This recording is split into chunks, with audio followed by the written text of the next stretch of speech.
Welcome to the Digital Business Services recording, reviewing the Chief Examiner's report for Summer 23 Employer Set project. Now, this recording, we're going to look at some key findings from the Chief Examiner's report for the Data Technician ESP from Summer 2023 series. Please remember that the information provided here is based on data available as of September 23 and may not reflect future changes to guidance documents or is referred to the most up-to-date guidance.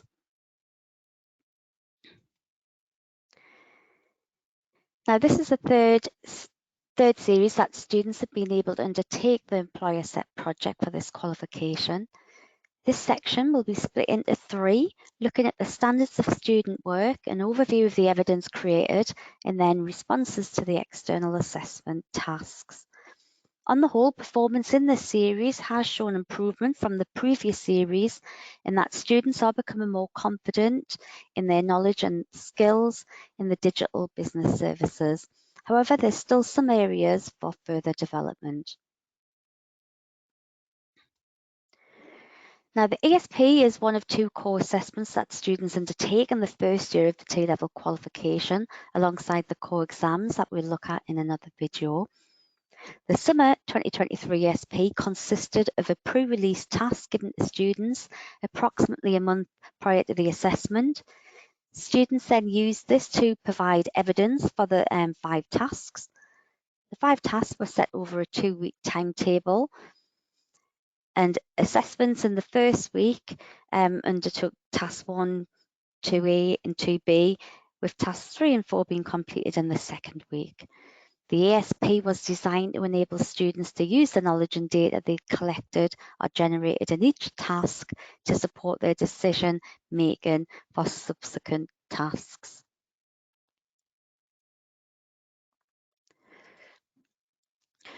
Okay, then just to recap of the scenario the students received for this assessment, it's on the screen now. And in addition to the brief, students were also provided with a range of looks-like internal data and external secondary statistics.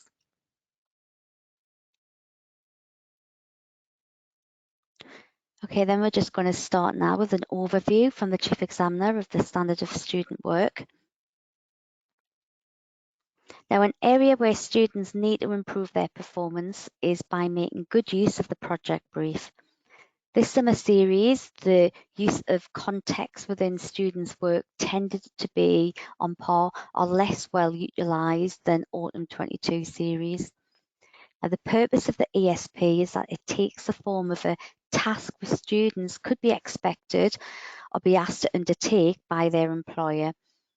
Students should be ensuring that every element of the work they are completing for each task is directly linked to the project brief, the aims of the business, and linked to the specific project the business is asking them to advise on. Students should be encouraged to include context in every part of the evidence.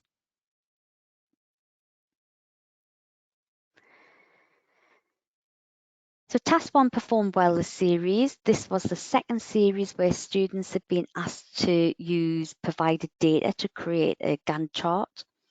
There were some excellent Gantt charts produced, resulting in an improvement across all grades for this section, with all students being able to produce a recognisable Gantt chart.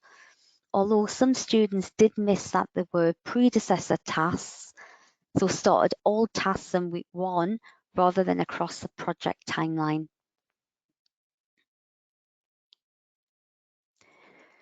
2B continued to be the most challenging task for the ESP again this series. Many students were not able to identify the account number was the primary key within the data set provided, which meant they struggled to produce an accurate entity relationship diagram. Limited marks were given to students who produced an entity relationship diagram, even when they misidentified the primary key, as they demonstrated a reasonable understanding of how the ERD works. But students need to ensure that they are carefully checking the data set before completing the task. The analysis of the data was also performed less well this series. The project brief for Task 2B and Action 2 did not specifically ask students to create charts, graphs, dashboards, so many students opted not to produce these. This made it more difficult for some students to demonstrate their selection and analysis of the data. Some students were able to select appropriate data from the data sets they were provided with and to use tools such as pivot tables and filtering on this. A number of students that included charts and graphs within their presentation, but did not include these within Action 2, which meant they couldn't be credited within the data analysis.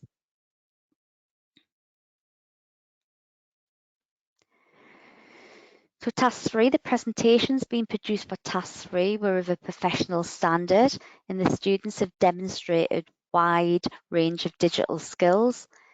There are no skill sets that need to be demonstrated within Task 3, but some of the skills seen included the use of slide transition, the use of charts and graphs, the use of images and themes to provide a consistent style, and the use of speaker notes or slide handouts.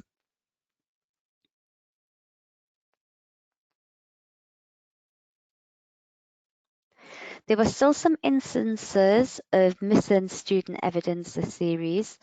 There were instances where missing evidence was requested from providers, but the student had not saved this. Students should be encouraged to save all evidence for their ESP in two formats. The original format they produced the work in, such as documents, PowerPoints, as well as saving it in the requested PDF format. Now, the reason students should be encouraged to save in both formats is that when some students have exported their work to PDF, they have lost some of their evidence. The speaker notes, for example, for Task 3, or their formatting has significantly changed, and this has affected the presentation of the work, such as seeing this series for a number of students for Task 1, the Gantt chart. So by ensuring that they save the work in both formats will allow for any issues to be either addressed by the students before they submit, or it could be requested by the examiner. Now we'll just have a look at the evidence creation.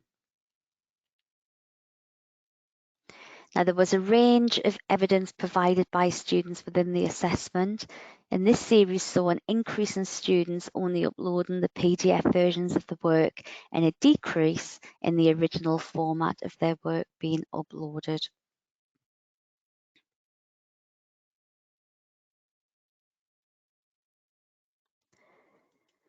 Now, the final section will cover an overview from the Chief Examiner of how students responded to the ESP. So the majority of students presented their Gantt charts in Excel format, but there were also a number of other formats used, such as a specialist project management software and in a table generated in Word. Now, there's no specific approach or software that students need to use when producing the project management tools, as long as it includes all the relevant information and it would be easily recognizable as a project management tool to anybody who was viewing it. There was an issue that arose when students exported their Gantt charts to PDF format, as the Gantt chart was then spread across multiple pages, which made it difficult to get an overview of the plan. Students were awarded for the evidence produced, but for future series it would be beneficial for students to consider the presentation of their evidence when saving it. It would be encouraged for students to upload their original and their PDF version of their work if there's any difference in the presentation evidence. Where students have not performed as well, the Gantt charts had some errors in the basic layout, such as not including the predecessor task or exceeding the total planned project time. Students should ensure that they are fully reading the project requirements and timescales when planning their charts. To improve performance, students should ensure that they are confident they know the different project management tools that could be assessed for this task. Students should ensure that they refer back to the project brief throughout the task to ensure they are fully understanding the specific requirements of the project brief and are not producing a generic project management tool.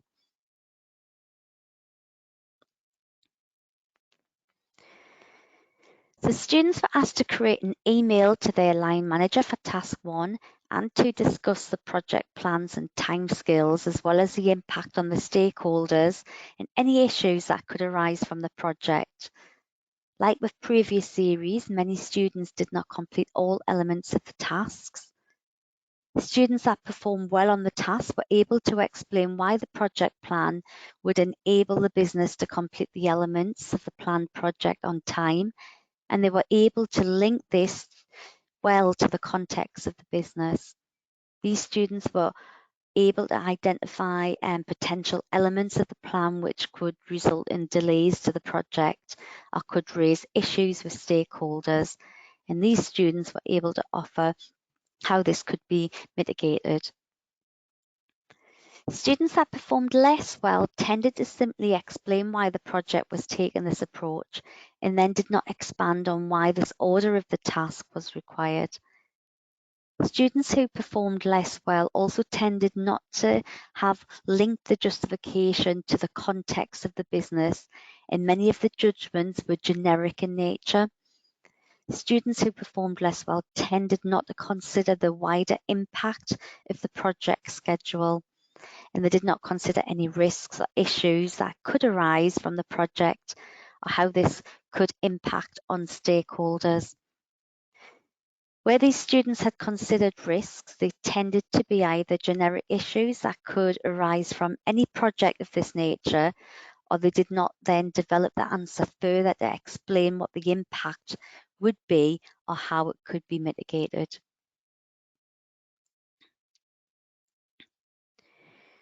Now, the English skills seen in this series were improved from previous series. The emails presented by students are more consistent with the structure and formality that would be expected from an email. There are still some students who are not utilising paragraphs, grammar and spell checking. Students should be encouraged to make use of all relevant digital tools in their choosing software packages to support them with this. Many students seem to struggle with how to address their emails in the absence of a name in the project brief. Where a name is not provided in the project brief or the task, students are free to utilise any name for their line manager that they feel would be appropriate, as this would allow them to produce a more professionally formatted email than simply starting their email with "Dear Line Manager."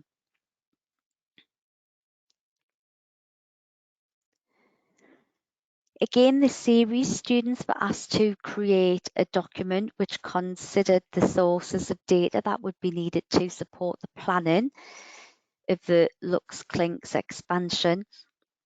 Students that performed well in this task were able to consider a good range of internal and external sources of data which were relevant to the project.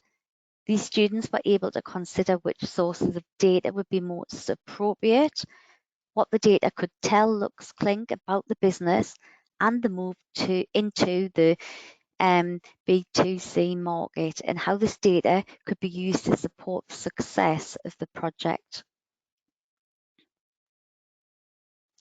Students that performed less well were able to provide a range of sources of data, both internal and external, that could be used. However, some of these may not provide useful data for the move into the B2C markets. So students tended to consider a range of sources of data rather than being selected for the most appropriate data. This meant students offered a wide range of sources of data, but in less depth than students who had been more selective of the sources of data, who were then able to provide more depth and context to their response. These students were able to describe the different sources of data, However, they were not always then able to see how the data might help to support the project or what specific types of data might be needed. For example, students may have identified sales data as being a source of data, but then didn't develop this to consider how this could be used to decide what drinks would be best to sell to the B2C market. Students should be aware that this task does not require them to address all potential sources of data. Instead, they should select the sources of data which would be most relevant. So this means that each series, students may be considering different sources of data. To improve performance, students should refer back to the project brief and previous tasks to identify what specific types of data will be needed. Students should then identify the most important sources of data for the project and start with these to ensure that they are explaining why this data would be essential to the project's overall success. Students should then continue to consider the sources of data that they will need in order of importance to the project aims and brief.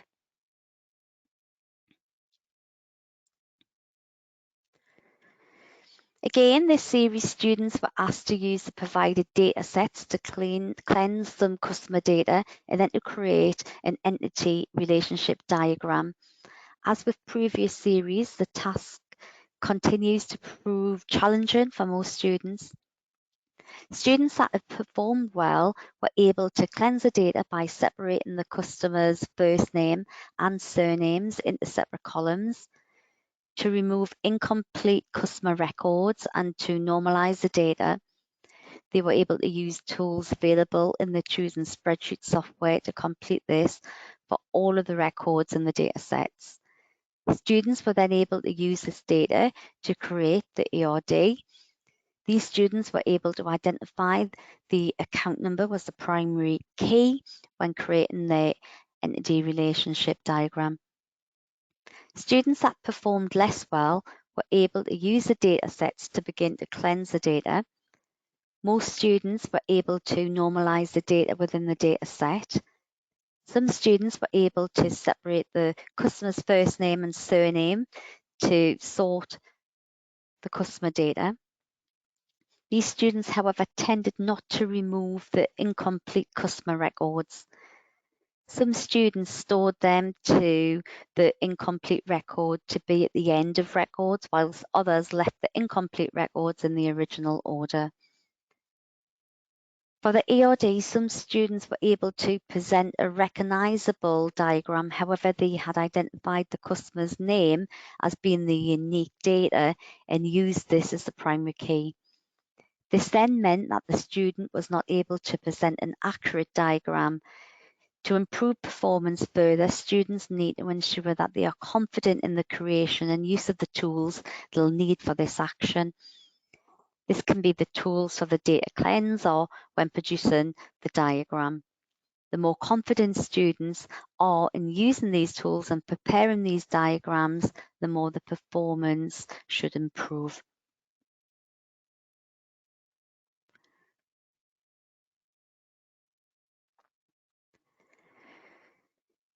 So this series, students were again given a number of data sets that had been asked to use to create new data set to provide data for a new project.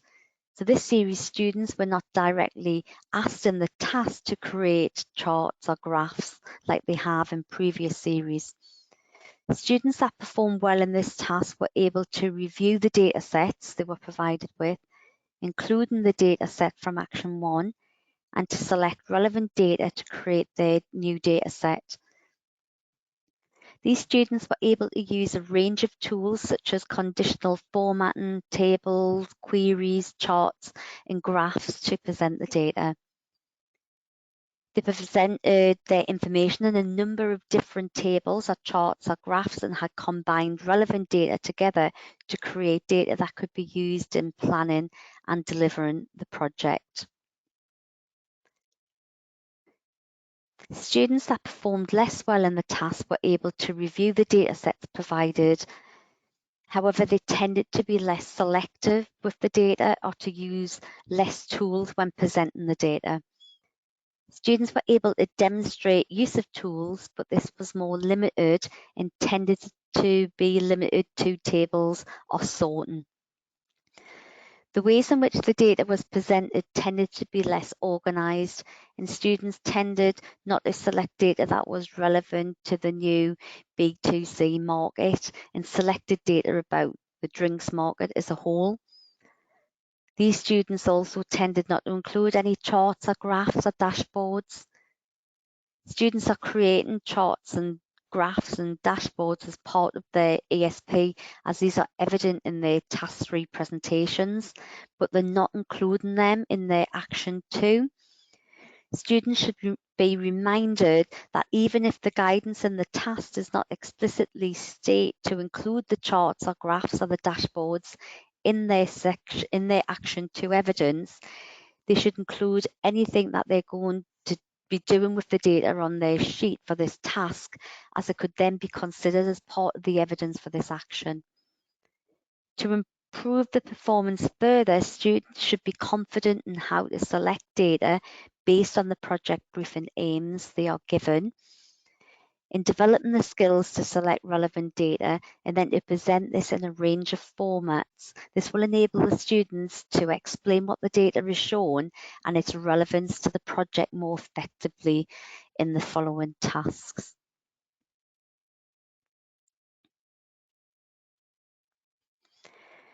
So once again, in this series, students were asked to send their line manager an email summarising the data cleansing and data analysis from actions 1 and 2.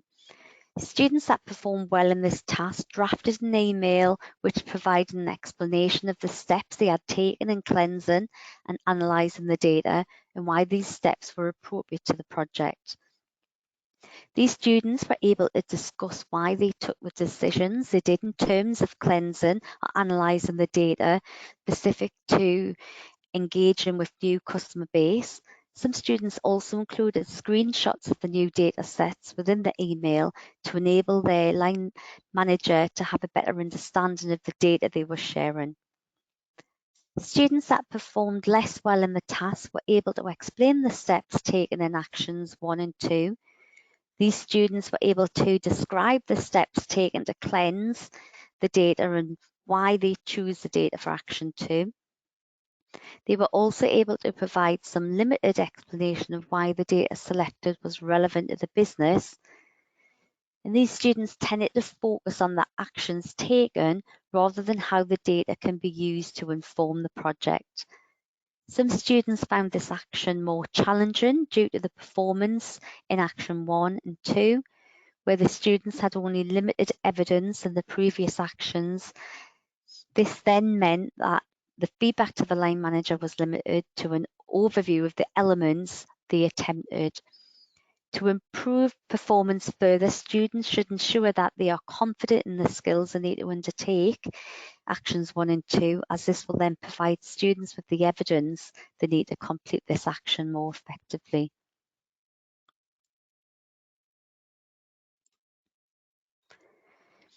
Again, this series students were asked to produce a presentation which summarised their findings in relation to the new B2C market. Students were asked to consider data analysis, impacts on stakeholders, any risks and solutions to any issues or risk raised. Students that performed well created professional presentations which were appropriate for the directors of Lux Click and was linked to the project brief. These students were able to explain what the data they analysed in Task 2B meant for the project. They also considered how the project could impact on Lux Click stakeholders and solutions to any issues that the project faced. Students that performed less well produced professional-looking presentations that were appropriate for the directors. These students tended to consider the data they had produced in Task 2B, but they tended to outline what the data showed rather than considering what the data meant for the project. These students also considered the stakeholders of Lux Clink, but this was more in terms of who the stakeholders of the project are, as opposed to how Lux Clink could address the stakeholders' concerns. Students also considered the issues the project may face, but these were often issues any project may face rather than being specific to their expansion into the B2C market. Solutions which were offered by these students tended to be generic in nature and not always relevant to the specific issues being faced by the business, and this means that many of these recommendations were not relevant to the project aims. There were some students who did not fully address all elements of the presentation. Most students included references to stakeholders and data analytics, but give little or no consideration to risks, mitigations, and confidentiality, integrity, and availability. Students need to ensure that they are reading the task fully and including all the information required by the task in the presentations, as they need to be addressing all the elements of the tasks in order to demonstrate good or excellent performance.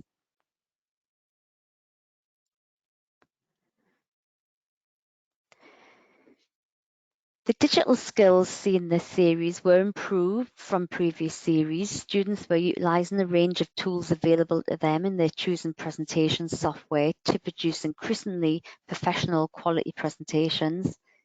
Students across all the performance levels are using these tools. The popular digital tools utilised are on the slide now. Most students are now demonstrating reasonable to good digital skills in the presentations. In addition to the use of backgrounds and themes, these students were able to use annotation tools to link the charts and graphs inserted into the presentations.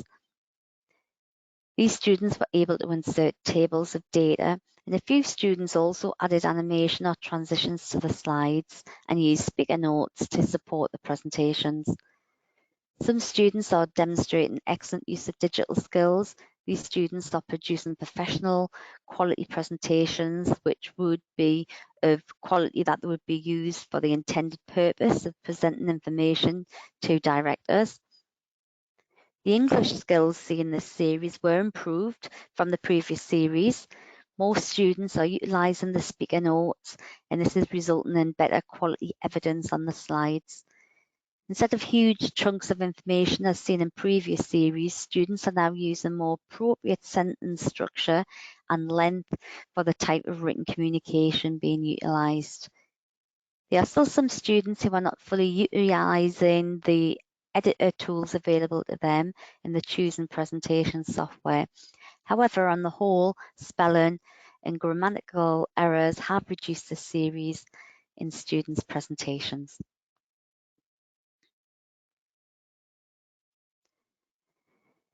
Now, students were once again asked to reflect on their ESP project. Students are provided with a template that they can use to complete this activity, and most students have opted to present their evidence for the task on the template. Students who performed well showed good or excellent reflective skills. They were not only able to summarise what actions they took throughout the ESP, but they were also able to consider why they took these actions, how this was relevant to the project aims, and to then consider how they could have completed these actions in a more effective way. Students were able to critically self-evaluate why their actions were effective or not, and could then offer better alternative approaches they could have considered. These students were able to reflect on their own skills development to identify what they would benefit from for further development, and could then identify some relevant continuing professional development to support this. Students that performed less well demonstrated reasonably to good reflective skills. These students were able to summarise the actions they took throughout the ESP. However, these were often superficial or generic in nature and not always linked to the project aims. These students were able to consider how effective their own performance was, but it was often in relatively basic terms rather than showing real insight into why their current skills did not enable them to perform as well as they could have. These students were able to identify skills they should develop further, but not always able to say why or identify ways in which they could develop these skills to a required level.